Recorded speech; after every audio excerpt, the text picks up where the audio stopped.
3.1운동 이전이에요. 3.1운동 몇 년이에요? 그치. 일어나서 구하자. 일어나서 구하자. 나라를. 만세 전이니까. 그럼 몇 년이겠어?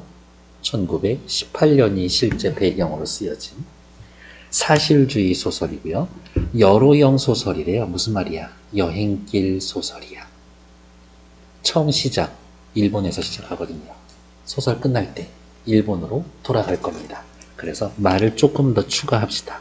뭐라고? 원점, 회귀형 소설. 삼포 가는 길 알아요? 삼포 가는 길? 삼포 가는 길은 그냥 여로형 소설이야. 쭉 가거든. 이렇게. 사실적이고 비판적입니다. 중요하죠? 1910년대 일제강점기 3.1운동 직전 동경과 조선 이런 거죠. 1인칭 주인공 시점. 내가 이런 여행길에서 보고 들은 이야기를 전달해 주죠. 주제, 근대 지식인의 눈에 포착한 조선의 암담한 현실, 일제강점기 조선인의 비참한 현실, 여로형 서사구조, 근대 지식인의 현실 인식 변화와 자아각성 과정. 근데 또 옆에다가 하나 더 넣읍시다. 하지만 실천하지는 않습니다. 행동하지는 않습니다. 일제강점기 조선의 현실을 사실적으로 보여주는데 그래서 읽으면 읽을수록 열받지. 한번 전쟁 나서 우리나라도 한번 저기 강제 점령 한번 해봤으면 좋겠어. 그대로 돌려주게. 역시 인격이 덜 성숙했어. 용서를 빌어야 용서를 해주지. 욕했죠? 괜찮아 걔네들은. 전체 구성 줄거리니까 읽어보시면 되겠고요. 참고자료 만세전과 근대소설의 확립. 얘는 작품에서는 전체 확인되는 건 아니고 얘네는 그냥 한번 읽어보셔도 됩니다. 옆에 작품 소개 체크하고 갑시다. 어디에다 체크할까요? 3.1운동이 일어나기 직전 1910년대 식민지 조선. 암담한 현실을 사실적으로 보여줍니다. 동경 유학생 이인화, 지식인. 아내가 위독하다는 전보를 받고 집으로 돌아가는 여정을 따라서 이야기가 전개가 됩니다. 그래서 여로형 소설이라고 확인을 했죠. 동경 유학생 이인화, 1인칭 주인공. 귀국 과정에서 식민지 조선의 현실을 목도, 눈으로 직접 확인하고 조선에서 살아가는 우리 민족의 비참한 현실을 사실적으로 관찰합니다. 그 이전에는 이 정도로 사람들이 당하고 있었다라는 것을 확인하지 못했었거든. 근대적 지식인 이인화는 식민지 귀국길에 오르면서 인식의 변화를 겪는다. 귀국길에서 만난 일본인들, 형사, 국수집, 혼혈인, 처녀. 여기 여러분들 교과서에서는 이제 이 처녀 이야기가 나올 거죠.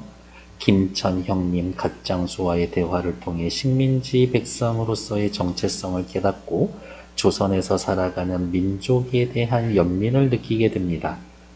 식민지 백성. 내가 저 사람들하고 똑같은 건데. 나는 조선인이었구나. 저 사람들 왜 이렇게 힘들게 살까? 민족에 대한 연민.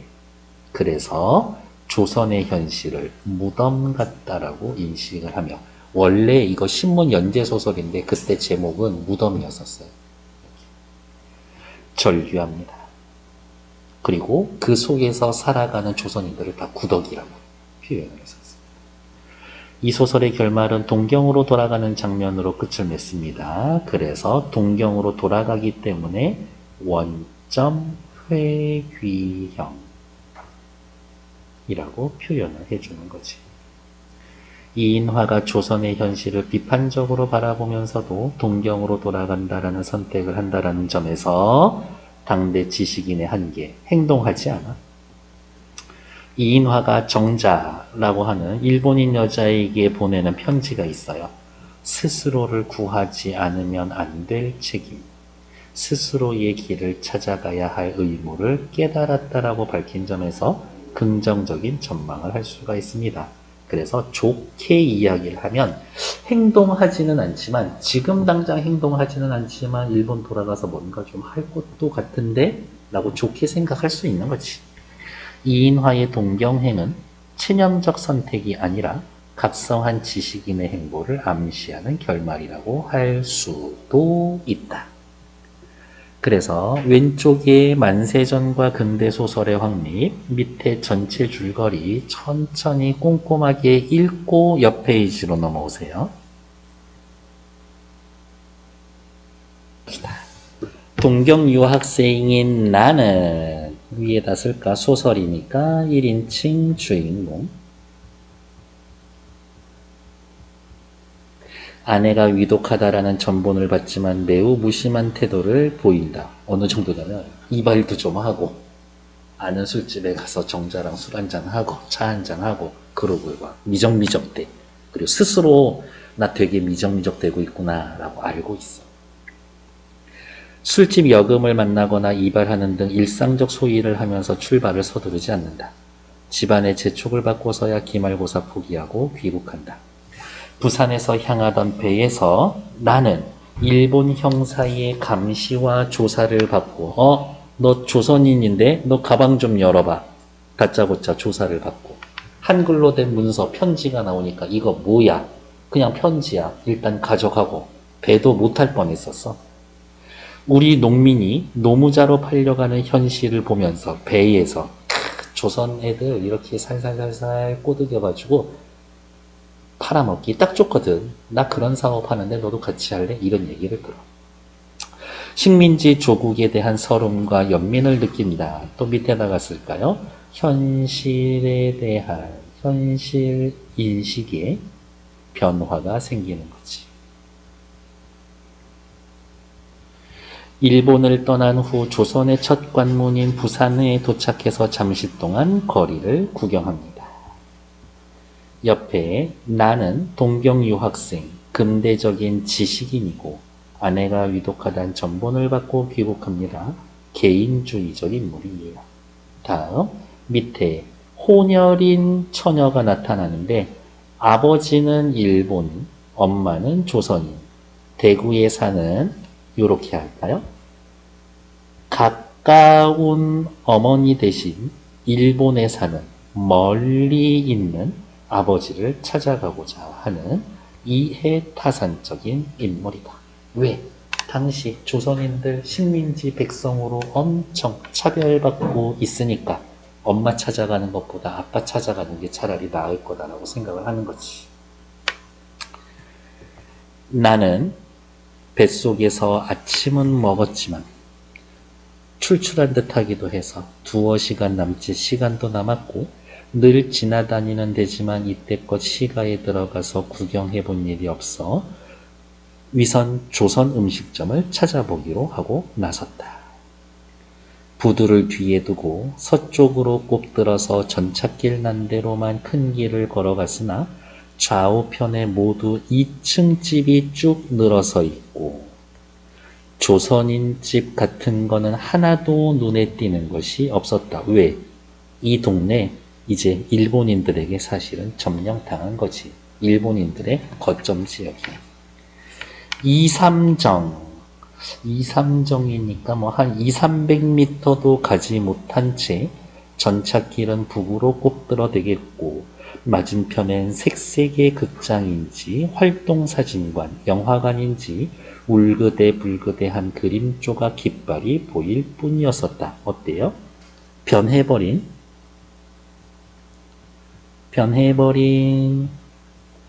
조선의 거리를 묘사해주고 있지. 삼거리에 서서 한참 사면팔방으로 돌아보다 못해 지나가던 지게꾼더러 조선 사람들의 동네를 물어보았다. 너무 많이 건물이 변해서 조선 음식점 찾을 수가 없었지. 지게꾼은 한참 머뭇거리며 생각하더니 뭐를 알 수가 있어요? 조선 식당이 귀해졌지. 조선 식당이 별로 없어. 조선식 식당이 많지 않아. 귀해졌어. 왜? 외놈들이 다 점령한 거지. 남편으로 남쪽으로 뚫린 해변으로 나가는 길을 가리키면 몇 집이 있다라고 이야기를 합니다. 지게꾼이 머뭇거리면서 한참 생각하는 것을 보아서 일본식으로 변한 게 최근의 일이 아니야. 꽤 오래전부터 점령당하고 있었고. 나는 가리키는 대로 발길을 돌렸다. 비릿하기도 하고 꼬릿꼬릿한 냄새가 코를 찌르는 해산물 창고가 드문드문 들어선 새골짜기를 빠져서 이리저리 휘다듬어 들어가니까 바닷가로 빠지는 지저분하고 좁다란 골목이 나타났다. 바로 이러한 것들도 어때요? 조선인 사는 동네는 이렇단 이야기인 거지.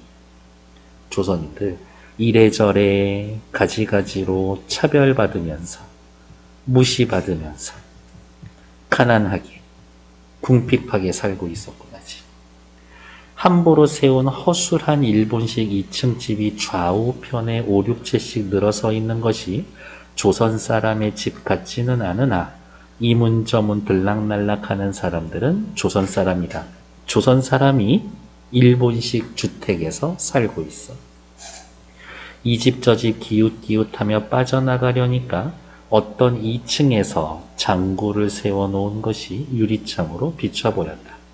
그러나 문간에는 대개 여인숙이라는 패를 붙여 있었다.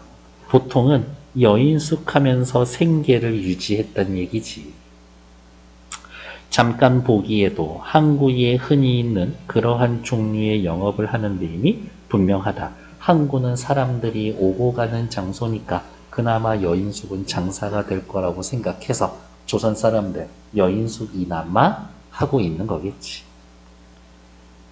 그러나 계집이라고는 씨알머리도 볼 수가 없었다. 돌아다니는데 길거리에 여자애들은 또 돌아다니지를 않아. 됐나요? 옆에 봤더니 조선의 거리를 묘사하는 장면이 엄청 길게 이어지고 있지. 이 글의 서술자가 아주 주의 깊게 조선의 거리를 바라보고 있다라는 거지. 내가 거리를 걸으면서 관심을 갖는 거는 뭡니까? 일본 문화의 영향으로 일본 거리와 유사하게 변해버린 부산의 거리. 조선 음식점 조선가옥을 찾는데 일본 가옥으로 가득한 거리를 걸으며 식민지 조선의 현실을 확인합니다. 진짜 우리나라가 남의 나라가 되어버렸구나. 아마 빼갈 술잔이나 퍼부어가며 뚱땅거리고 밤새다가 낮을 밤으로 알고 자빠져 있겠지. 에이, 눈에 보이지 않는 조선 계집들은, 여자들은 술 먹고 뻗어 있나? 이렇게 생각을 하는 거죠. 나는 이런 생각을 하며 돌쳐 나오다가 들어가 보고 싶은 호기심이 불쑥 났으나 차 시간이 무서워 걸음을 제쳤다. 요거지. 어디 있어? 이제 기차 탈 건데 아직 시간이 좀 남아있죠?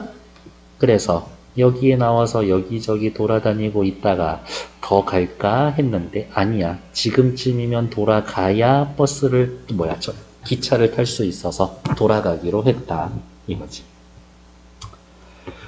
다시 큰 길로 빠져나와서 정거장으로 향하다가 그래도 상밥, 반찬이랑 이렇게 한상 차림 나오는 식당 이라도 있으리라 하고 이 골목 저 골목 닥치는 대로 들어가 보았다. 요거 먹고 싶어서. 서울 음식같이 간도 맞지 않을 것이고 먹음직한 것도 없겠지만 무엇보다도 김치가 먹고 싶고 숟가락질을 해보고 싶었다. 일본 유학생활 오래 하다 보니까 진짜 조선 음식 너무 먹고 싶어.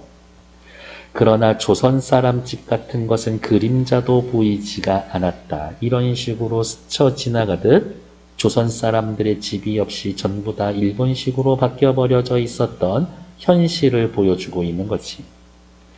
간혹 납작한 조선 가옥이 눈에 띄나 가까이 가보면 화방을 헐고 일본식 창살틀을 박지 않은 것이 없었다. 온통 일본식으로 주택이 개조되어 버린 거지.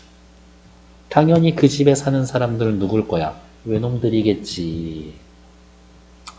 그러나 우스운 것은 얼마 되지도 않은 시가지만 큰 길이고 작은 길이고 거리에 다니는 사람의 수로만 보면 확실히 조선 사람이 반수 이상이다. 너무 궁금한 거야. 이 집은 온통 일본식 집이라서 저기 분명히 일본인들이 살 텐데 그럼 일본인들만 거리에 돌아다녀야 되는데 반은 조선 사람인 거야. 이제 궁금해야지. 저 사람들은 집이 어딜까? 궁금해해야지. 대체 이 사람들은 밤이 되면 어디로 기어 들어가노? 말꼬라지 하고는 말하는 거 하고는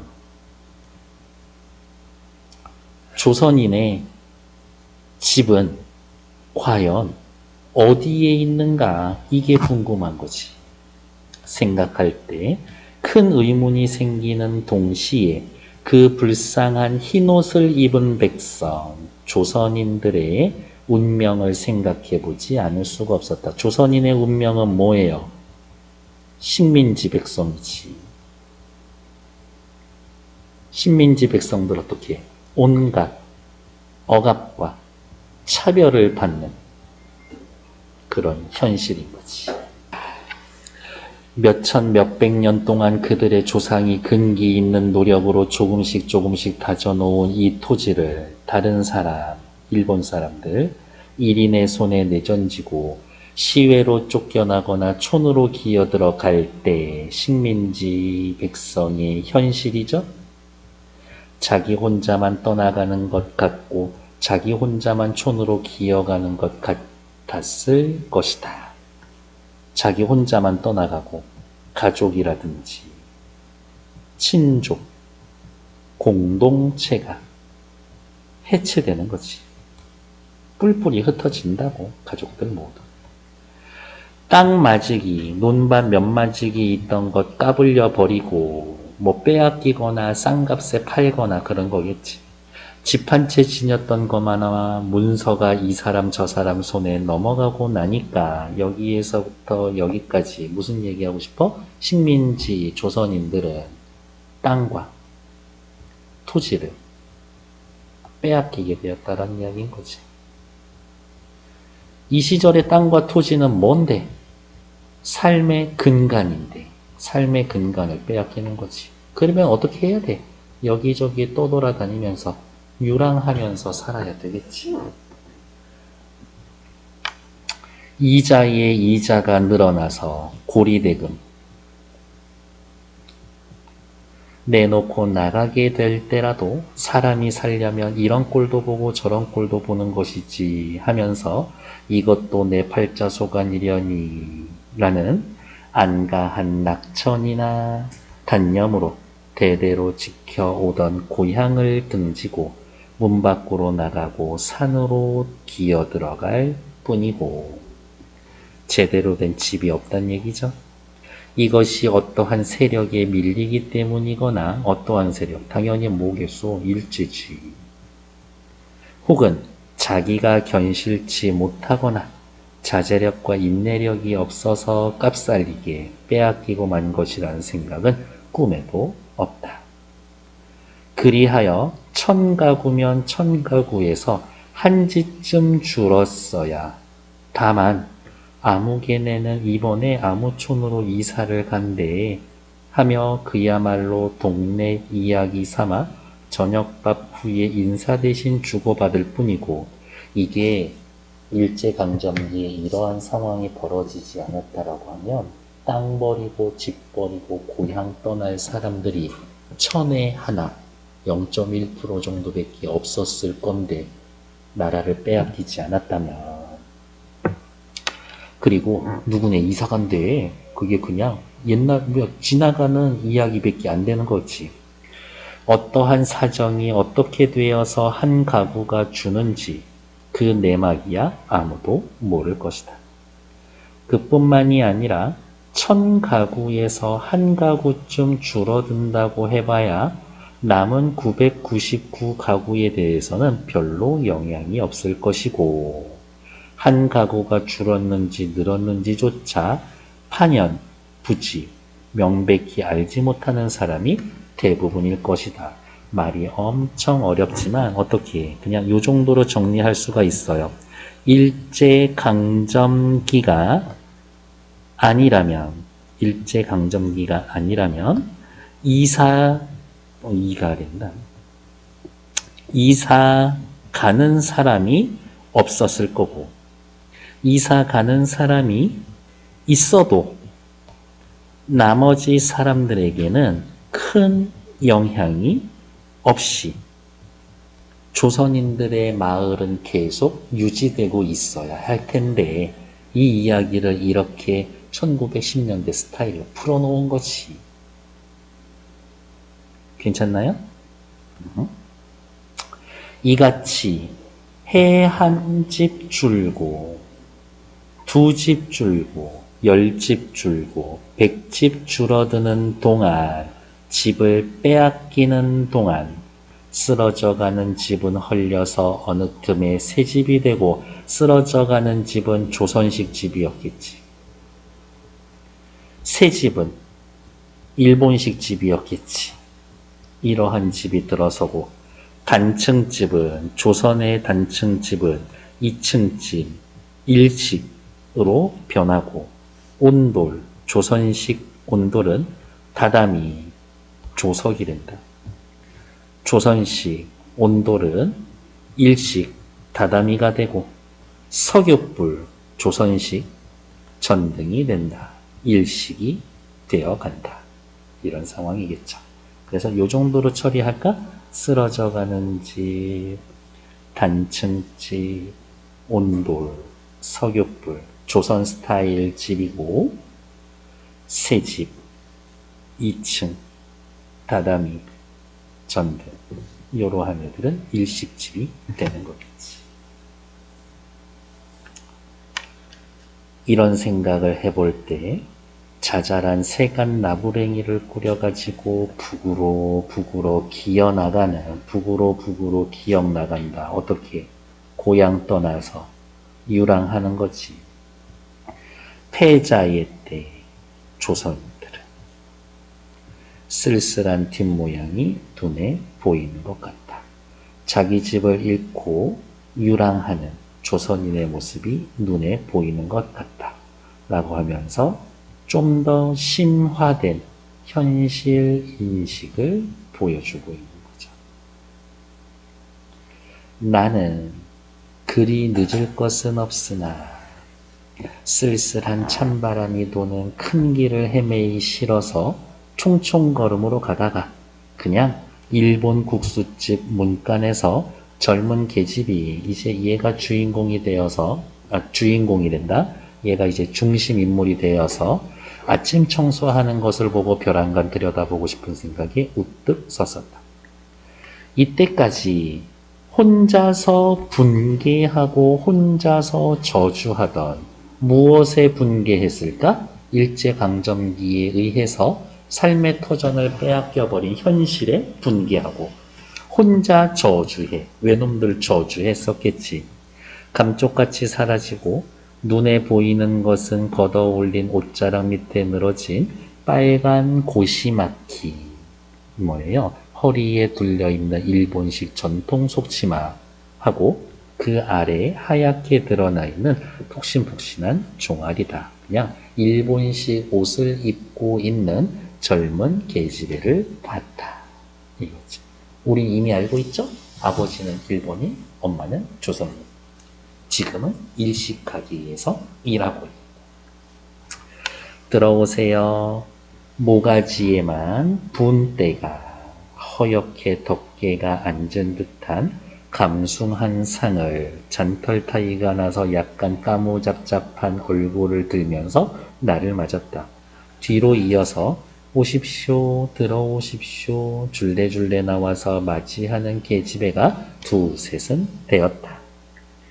이렇게 조그만 집에 젊은 계집이 4~5씩이나 있는 것은 물어보지 않아도 알조다, 알만한 일이다. 이런 거지. 싼 맛에 조선인 애들 쓰고 있는 거야. 거의 공짜로. 나는 걸려드나 보다 하는 불안이 있으면서도 아니면 음식값이 더럽게 비싸겠지.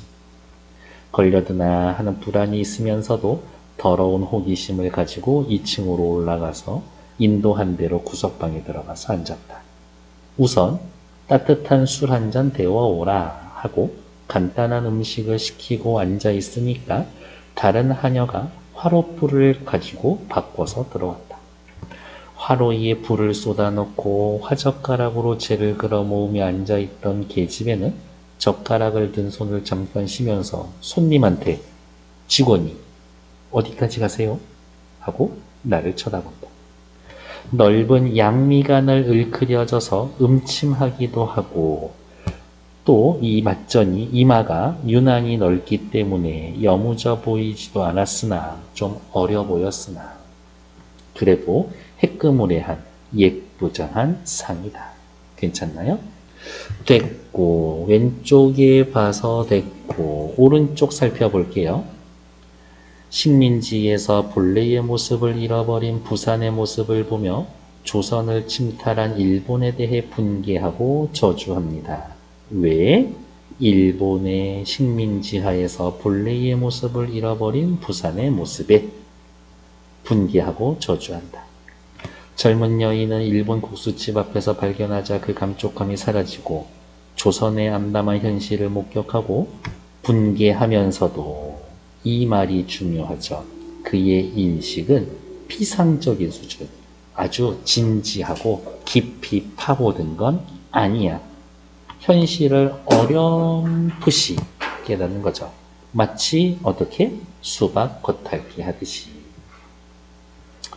조선식 가옥이 일본식 가옥된 거 앞 페이지에 색깔별로 다 구분해 놨죠? 그래서 걔네들 확인하시면 되겠고 밑에 이인화 누군데?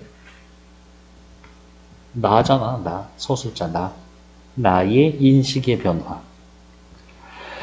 부산 시가지의 변화와 조선인들의 삶의 모습을 일단 관찰하죠. 조선인 수는 많은데 집이 없는 걸 이상해. 조선인은 있는데 조선의 모습을 찾아볼 수 없다라는 상황을 목격해. 얘네들 살아봐야 제대로 된 집에선 살지 못하겠구나. 얘네들 집 다 빼앗긴 거였겠구나. 암담한 현실을 인식한다. 식민지 조선을 살아가는 조선인들의 안타까워하면서 불쌍한 흰옷 입은 백성의 운명을 생각합니다. 밑에다가 한 번 더 쓸까요? 하지만 피상적으로 수박 겉핥기 하듯이 뭐 요 정도의 뉘앙스가 있었겠네요. 됐을까? 여자애가 어디까지 갔어요? 했더니 서울까지. 넌 어디까지? 어디서 왔니? 서울까지요? 서울 구경 좀 했으면 여기보다 좋겠죠? 지금 여기 이 동네 마음에 안 든다는 얘기지. 묻는 말에는 대답 안 하고 이런 소리를 한다. 뭐 그렇게 좋을 건 없어도 여기 부산보다는 좀 낫겠지. 부산은 왜 이렇게 그런데 살기 힘들고 외놈들이 많을까? 별거 없죠. 가까우니까. 이때 음식을 날라왔다. 나는 술에 걸신이 들린 것처럼 몇 잔이나 폭배를 하고 계집애들에게도 권했다. 별로 사양 안 하고 돌려가며 잔을 주고받는다. 이번에는 다른 계집애가 갈아 들어오는 술병을 들고 들어왔다. 이 계집애도 판을 차리고 화로 앞에 앉는다. 이쁘던 밉던 새 계집애를 앞에다가 놓고 앉아서 술을 먹는 것은 그리 싫을 것도 없지만 식탁이 있을 거고요. 나가 앉아 있는데 애 화롯불 들고 와서 여기에 있는 상황에서 처음에 계집애 하나 앉아 있고 또 계집애 와서 또 앉아 있고 또 계집애 또 와서 앉아 있고 내가 그냥 여자애들하고 술 마시는 게 뭐 그렇게 나쁘지는 않은데 얘네는 뭐 왜 이렇게 뻔뻔하게 작정하고 이렇게 술 얻어먹고 있어? 너무 염치가 없이 무례하고 뻔뻔하게 구는 데는 밉살 맞고 불쾌하지 않을 수가 없었다. 이제 요 여자애들 3명에 대한 이인화의 심리는 요거죠. 술 한 잔이라도 얻어 걸린다라는 것보다 주인에게 한 병이라도 더 팔게 해주는 것이 이 사람들의 공로요. 주인의 따뜻한 웃는 얼굴을 보게 되는 첫째 수단이니까. 여기 여자애들 와서 나한테 술 한잔 어씩 얻어먹는 이유가 뭐야? 술 마시고 싶어서가 아니라 술 더 팔아먹으려고. 근데 술 더 많이 팔면 누가 좋아? 얘네들이 좋아? 주인이 좋지. 그리하는 것도 이 사회의 도덕으로는 용서할 만한 일이지만, 그래, 내가 니들 작정 무슨 계획인지는 다 안다 라고는 하지만, 내가 조선 사람이기에 한층 더 마음 놓고 더욱이 체면도 안 차리고 지들 맘대로 휘두르며 서너씩 몰려들어와 넙죽넙죽 주는 대로 받아먹고 앉아있는가 라고 생각을 하면, 이것들이 지금 내가 조선 사람이라고 해서 너무 만만하게 보이는 건가? 라고 무례한 행동에 불쾌감을 느끼고 있는 거지.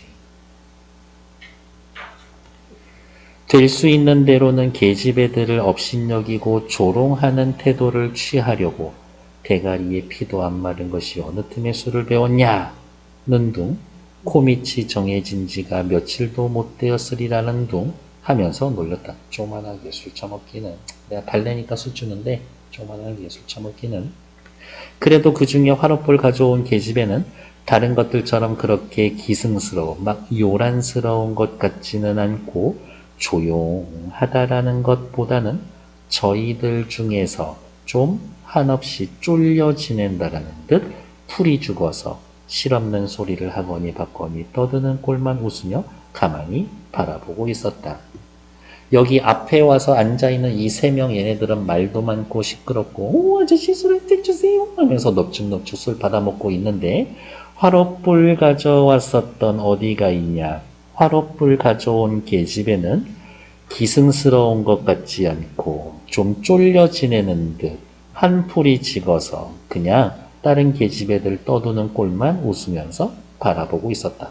뭔가 약간 좀 겉도는 듯한 느낌들 이렇게 확인됐을까요? 밑에 중략 줄거리. 국수집의 처녀들은 두 패로 나뉘는데 한 무리는 일본에서 건너온 처녀들로 예쁜 애들은 아니야. 주인 생각하는 장사 속으로 술 많이 마시고 음식을 많이 시켜. 반면 나중에 합석한 화로를 들고 온 처녀는 일본인 처녀들에게 이상하게 주눅든 모습이다. 주눅든 이유가 조선인이라서 주눅이 들어있는 거네. 나는 어디가 있냐. 처녀들의 단박이 타령. 경상도 민요예요. 요거 조선 민요야. 조선 민요를 들으면서 그들에게 말을 건넨다. 단바구야 단바구야 노이구곤 오대기루네 너희의 나라는 어떻길래? 조선 민요인데 가사가 일본어가 들어가 있네? 시대 상황에 따라 변하는 거니까 민요는. 입이 이상하게 삐죽이 내밀었다 방긋 벌렸다 젓가락으로 화롯전을 돌려가며 장단을 맞추며 콧노래 부르다 뚝 하더니 얘같이 일차리요. 우리가 온 지가 3, 4년밖에 안 됐지만 하면서 화롯불 가져온 아이를 가리켰다. 누구? 약간 겉도는 듯한 조선인 계집애. 아, 그래 넌 얼마나 있었길래? 라고 하면서 일단 옆으로 가봅시다. 말도 별로 없이 조용히 앉아있는 게 어디로 보아도 건너온 지 얼마 안 되는 숫보기. 그렇지. 얘네들은 엄청 잘 지내는데 한 명 얘만 따로 좀 겉도는 것 같으면 얘 새로운 애인가 보다라고 생각하는데 오히려 얘가 제일 오래된 애래. 게다가 조선 소리 잘 한다라는 게 정말 의외였었다. 왜? 일본 애라고 생각을 했었거든. 됐을까요? 밑에 이 소설 아까 제가 처음에 써드렸었죠. 원점 회귀형 여러 구조. 이렇게 여행길로 여기저기 다니면서 이인화는 조선의 현실을 인식하고 정체성을 자각하게 됩니다.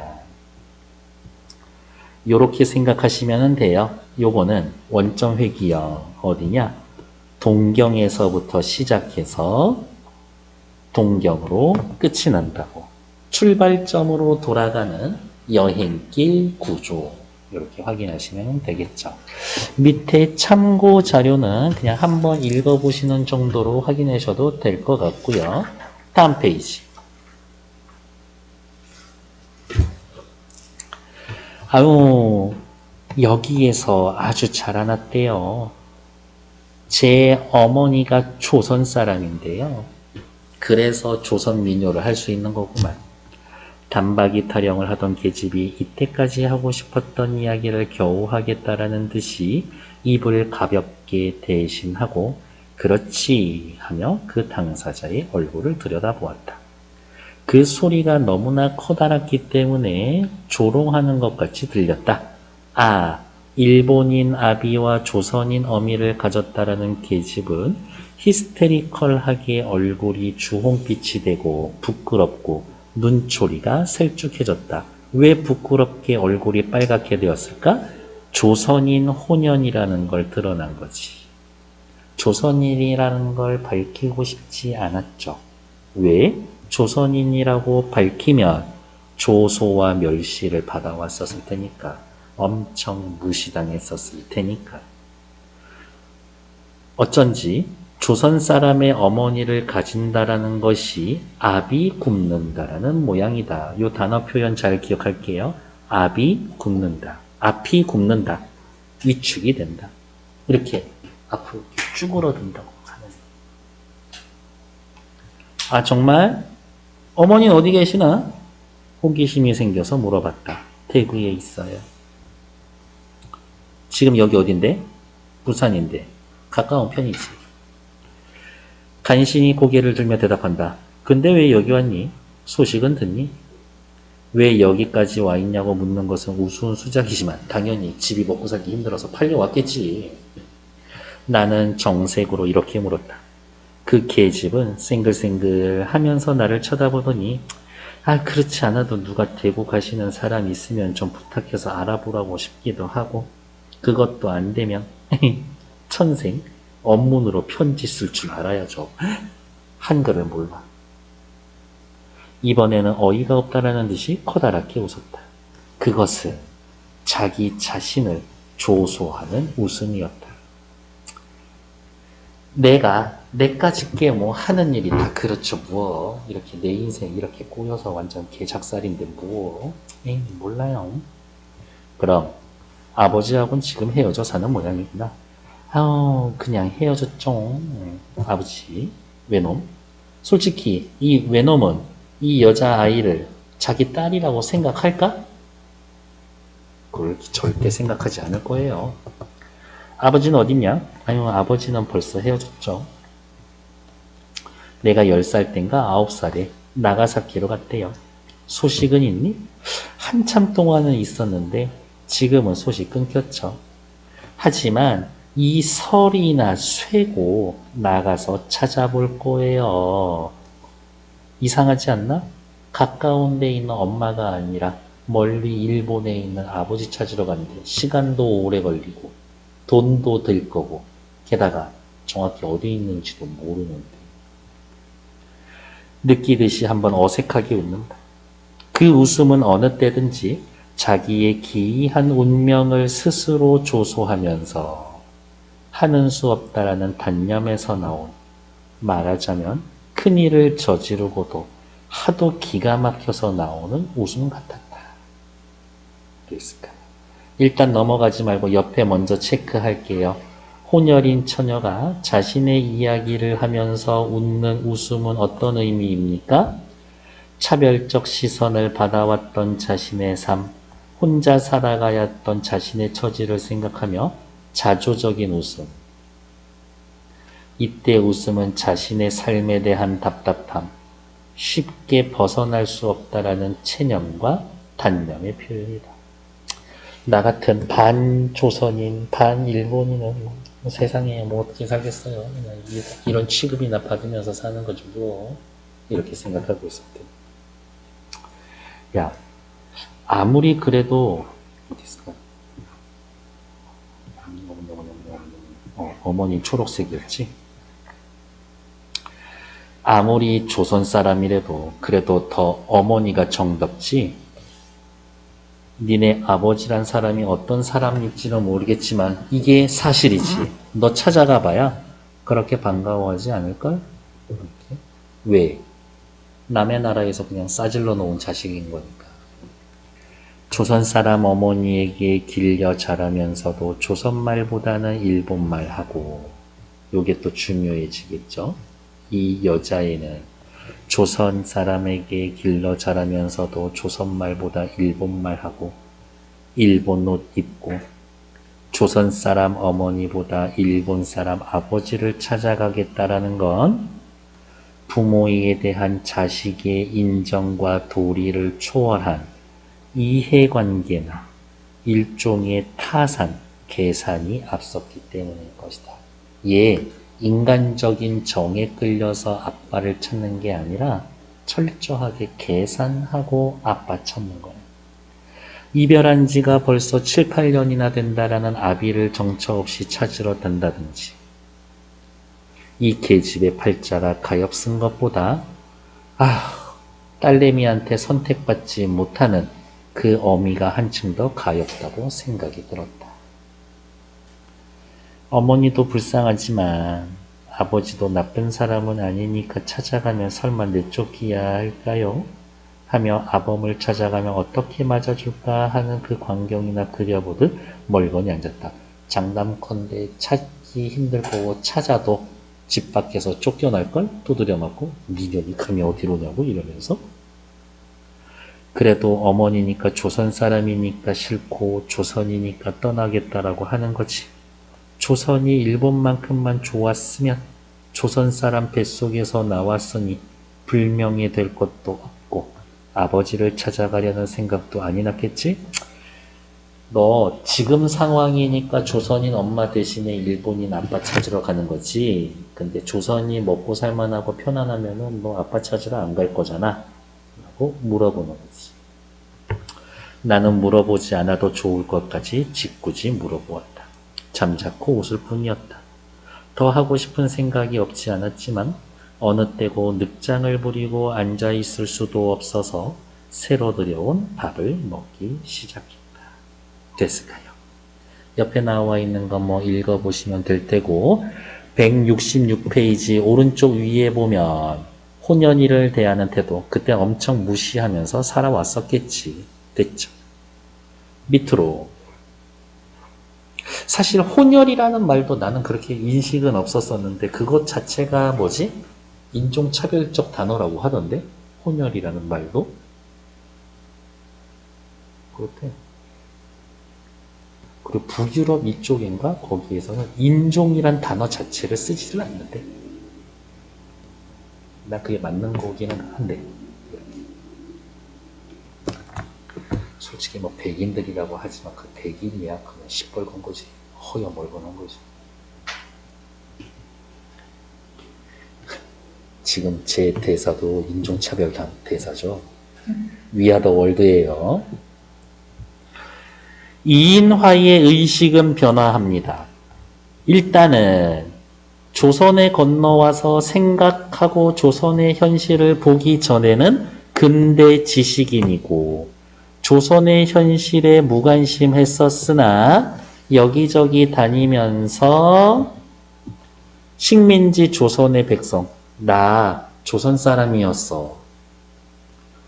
조선의 비참한 현실과 조선인의 억압받는 현실에 대해서 인식이 바뀝니다. 요 표현 중요하죠. 혼혈인 처녀에 대해서 아유 불쌍한 기집애 라고도 생각하지만 에휴 지네 엄마도 아니고 외놈 아버지 찾아가는 거 너 진짜 너 계산적이다 야. 야 너네 엄마가 불쌍하다 야. 이러한 두 가지 마음이 동시에 들더라. 한편으로는 이해하지만 한편으로는 좀 꼴보기 싫은 맛이 있는 거지. 다음 페이지 넘어갈게요. 수고하셨습니다. 우리 조금만 더 힘내볼게요. 체크. 여로를 중심으로 전개가 된다. 거기에서 경험한 의식을 살펴봅시다. 어디 있을까? 오른쪽부터 읽어. 거꾸로 읽어야 되겠네. 아내가 위독하다라는 정보를 갖고 귀국길에 나설 때 나는 아내에 대해 별 생각이 없어. 경상도, 함경, 전라도 이런 데서 조선인 애들 싸가싸가 이빨 털어가지고 사기 쳐가지고 일본에 팔아먹으면 그게 1인당 얼마씩 떨어지는데 그게 완전 때론이거든. 조선 노동자의 비참한 현실을 직시하면서 이 새끼들이 하면서 외놈들한테 지랄하지 못했던 자신의 모습에 대해서 좀 부끄럽고. 다음 김천 요쪽에서 아직도 상투를 하고 갓을 팔고 다니는 갓장수를 만나. 때가 어느 때인데 이렇게 아직도 갓을 쓰고 팔고 그래요? 그랬더니 이 갓장수가 하는 말은 뭐냐면 아유 머리 깎고 개화해서 일본인식으로 신식으로 다니는데 일본말 제대로 못하면 딱이 맞아요. 이렇게 이야기를 해요. 그냥 상투 틀고 갓 쓰고 다니면서 좀 미개하게 보이는 무심한 강아지. 그래도 맞지는 않거든요. 이런 사람을 보면서 불쌍하다고 생각을 하지. 밑으로 또 내려와서 보면 어디가 있을까? 여기죠. 교과서 부분은 여기지. 일본인, 중국, 우리나라 혼혈인 처녀와 이야기를 나누면서 일단 왜 우리나라 이렇게 바뀌었냐 울분도 느끼고 혼혈인의 처지를 인식하고 씁쓸하게 여기기도 하며 비판하기도 하죠. 다음 큰형님을 만났는데 우와 돈을 이 부동산 같은 걸 해서 돈을 좀 버는데 그게 옳지 못한 방법으로 돈을 벌고 있거든. 게다가 때가 어느 때인데 대놓고 첩들이면서 살고 있어. 형의 생활 방식에 불쾌감을 느껴. 그리고 나의 아내가 결국엔 죽어.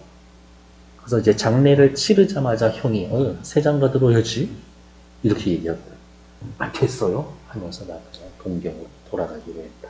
그러면서 소설을 끝났다. 여기 페이지 됐고 밑에 나와 있는 거 국수집 조선인 처녀에게 양면적 반응을 일으킵니다. 두 가지 이유를 일단 찾아봅시다. 첫 번째 비판적이야. 왜? 아유 조선인 엄마보다 일본인 아빠라는 게 지가 살기 더 편해서 그랬겠지. 이해타산적인 모습을 비판하고 한편으로는 네가 그렇게 생각하는 거 이해한다. 동정.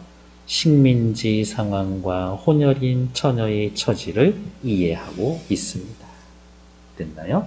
그래서 옆에 혼혈인 처녀에 대한 나의 양면적 시각을 간단히 서술하시오 하면 요거 2개 칸 요약해서 옆에다가 써놓으시면 되겠지.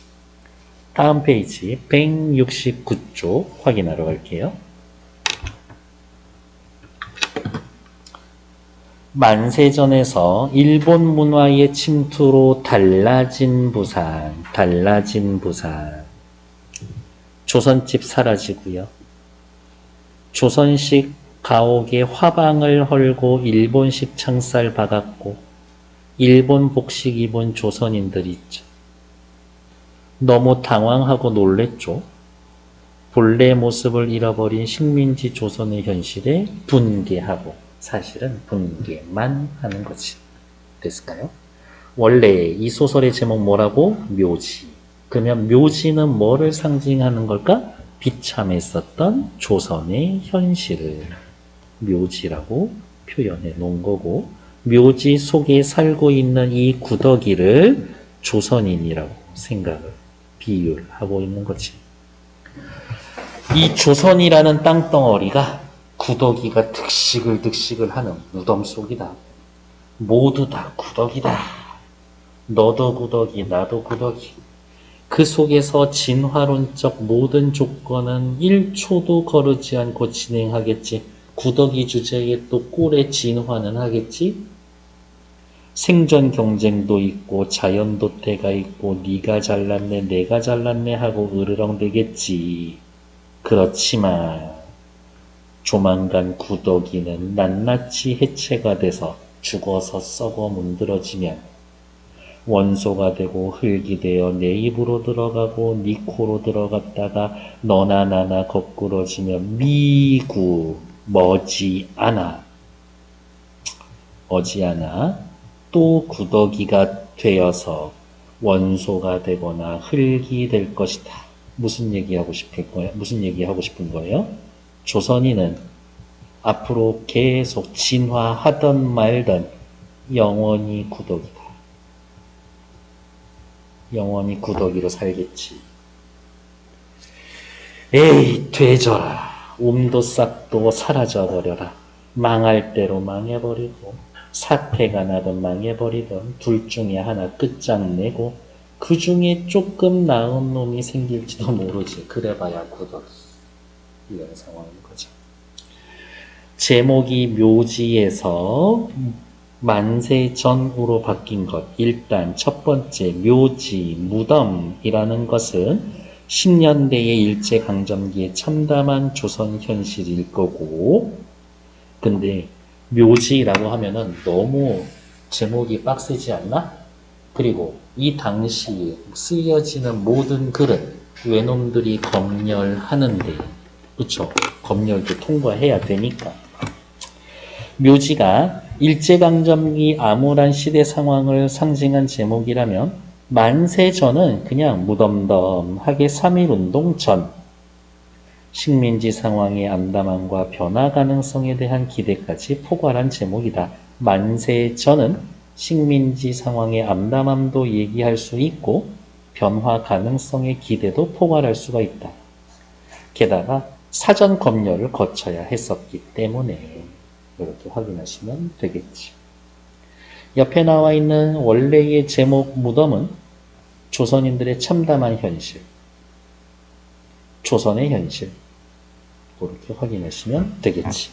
조선의 현실을 보면서 이 글의 서술자 나 이인화는 조선의 현실을 인식하고 각성하고 연민과 분노를 느끼고 저항하지 못하는 조선을 무덤에 조선인들을 구더기에 비유했었습니다. 확인하시면 되겠고, 다음에 나와 있는 구보시 1일 혹시 얘가 들어간다라고 하면은 그때 또 다시 확인하도록 하고, 올해 수능쯤에 나오지 않을까라고 조금 예상해 보는데 과연 맞을런지는 모르겠고, 됐나요? 253페이지 보시면 대단원 평가 문제가 있는데요. 여러분들 오늘 하셔야 할 일은 뭐다? 앞에 나와 있는 이생규장전, 그 다음에 만세전, 옆에 있는 꼽사리 문제 풀고 253페이지부터 이어지는 대단원 문제 중에 오늘 배운 작품 문제 푸시면 되고, 그리고 오늘 제가 교재한 건 문제집 하나, 그 다음에 필기하는 프린트 하나 만들어 드렸죠? 네, 문제는 또 풀어 놓으시고 필기는 이렇게 한 번씩 써보시라 라고 해서 확인해 드렸고, 수고하셨습니다.